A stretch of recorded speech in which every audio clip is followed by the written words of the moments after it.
Hi everyone, it's Courtney and welcome to Pretty Blonde Banter mini podcast. I have done two deep dive, very personal podcasts here on my channel so far, and both of them I have received so much love and support, which means the world to me. And today I'm going to do what will be my final deep dive into something very, very personal like this. This one is something that I'm still currently dealing with because it is still very fresh and it happened just over a year ago.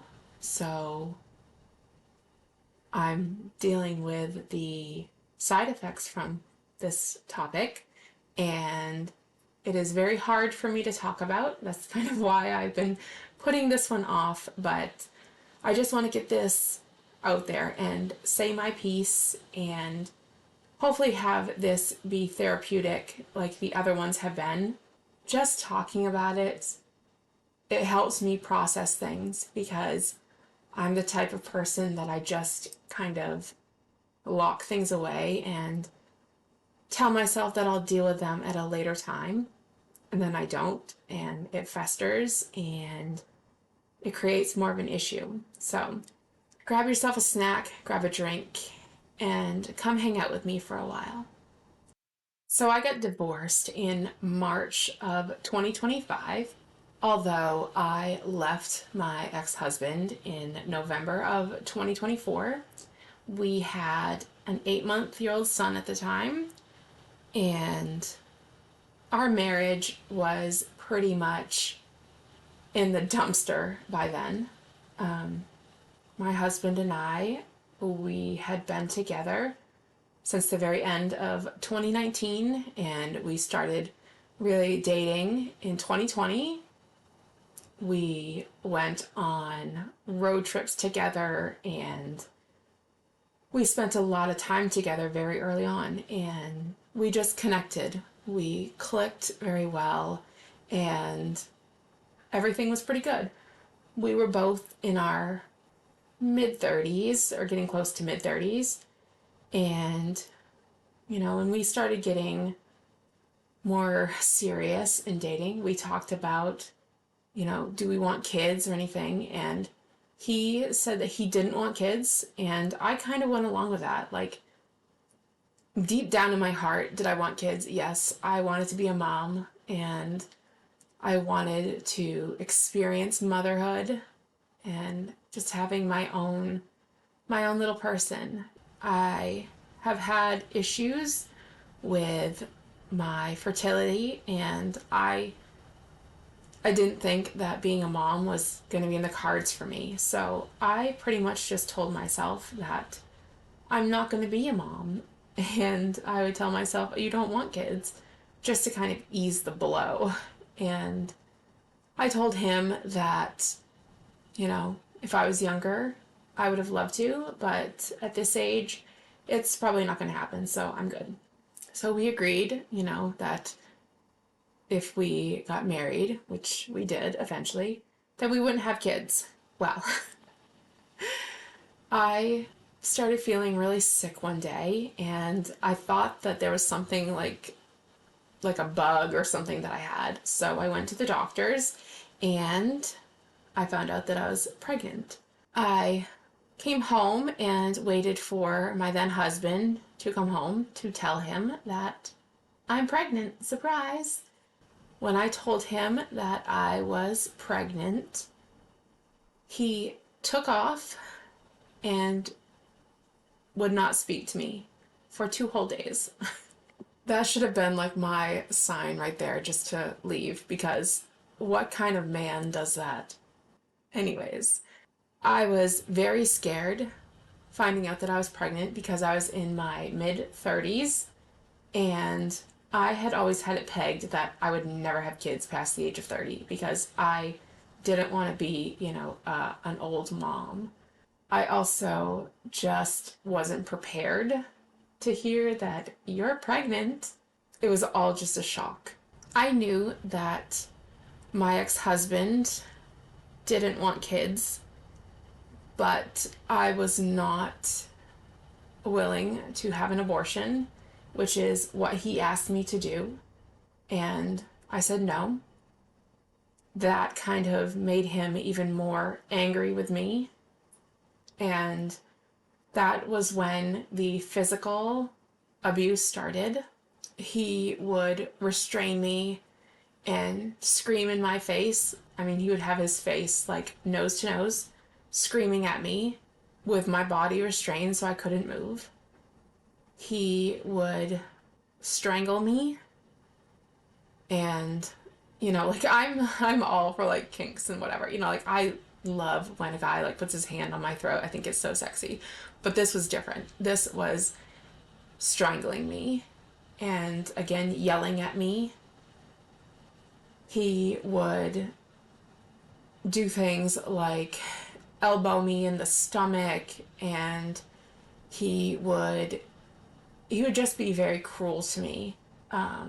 You could see the anger in his eyes whenever he saw me, and disgust. It got so bad that I used to go to bed with a body pillow in front of my stomach because I was afraid that he would do something to me in the night. I know for a lot of people this is going to kind of be surprising to hear, because I always portrayed my life with my second husband as being very normal and fun and adventurous. But behind closed doors, my husband was becoming very abusive to me. He had a hatred for me. As soon as I told him that I wasn't getting an abortion and that I was going to have the baby, he had such a disgust for me, and he would be very physically abusive with me. And the physical abuse started becoming more and more. I used to be the kind of girl that would go out and hang out with some of my girlfriends and spend time with them. And that drastically changed when I got pregnant, because I was constantly having to try and hide bruises from where he would punch me in the face.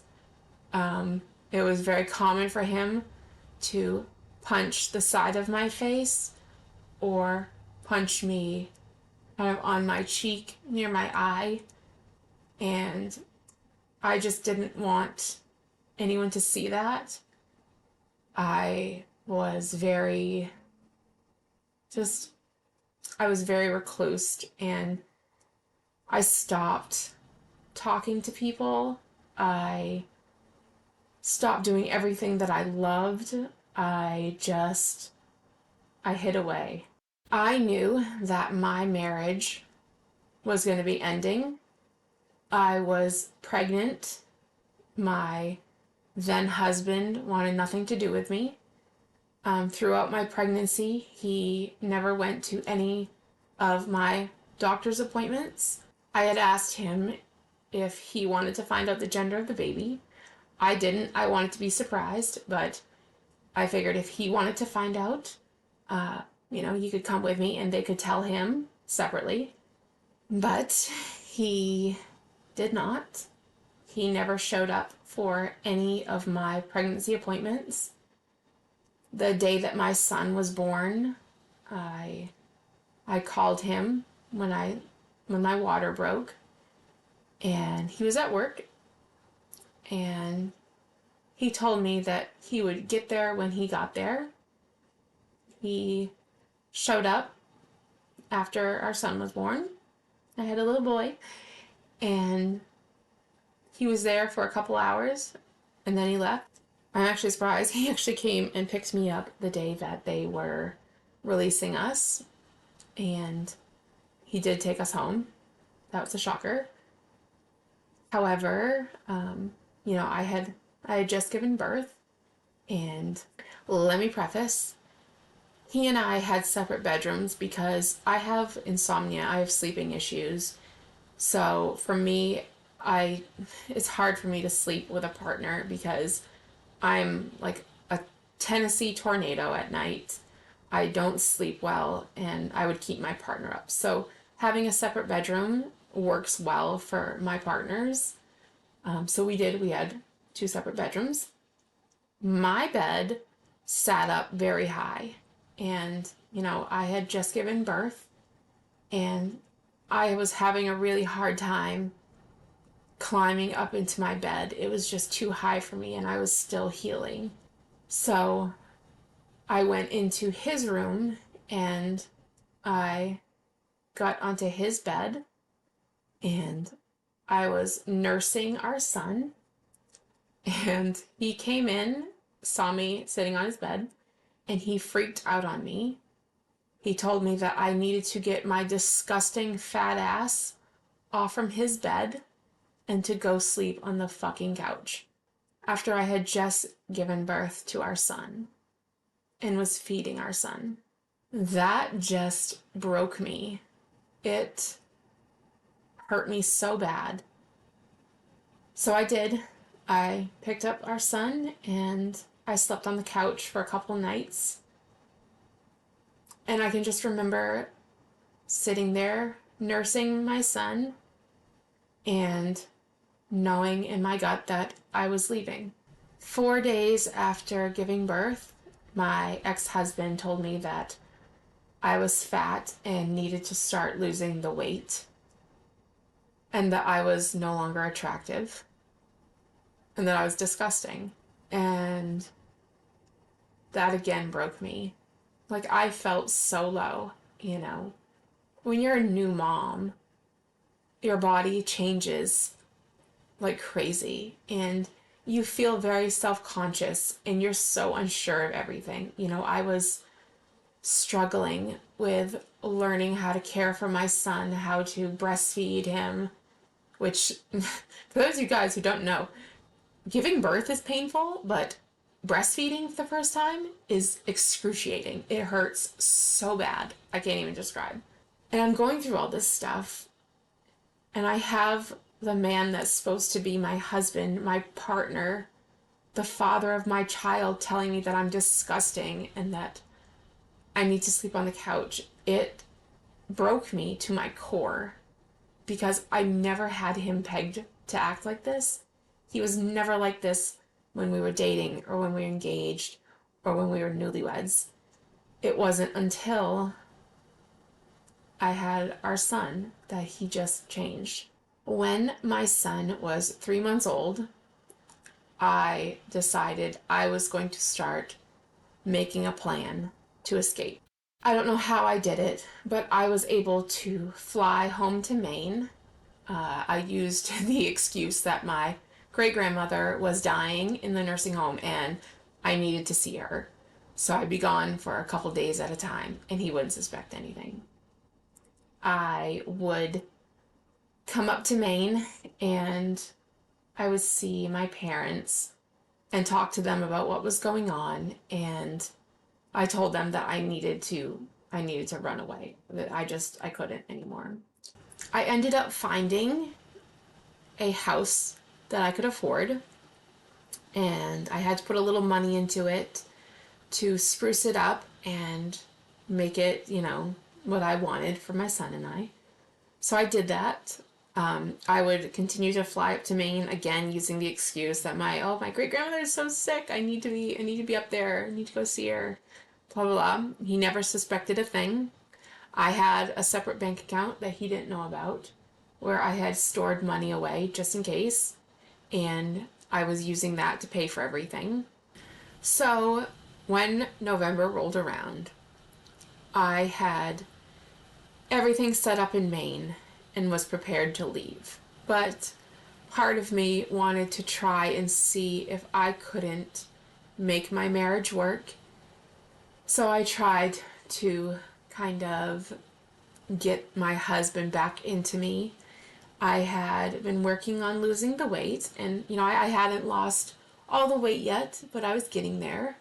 I didn't quite feel sexy or confident. I was still a little, self-conscious about my body.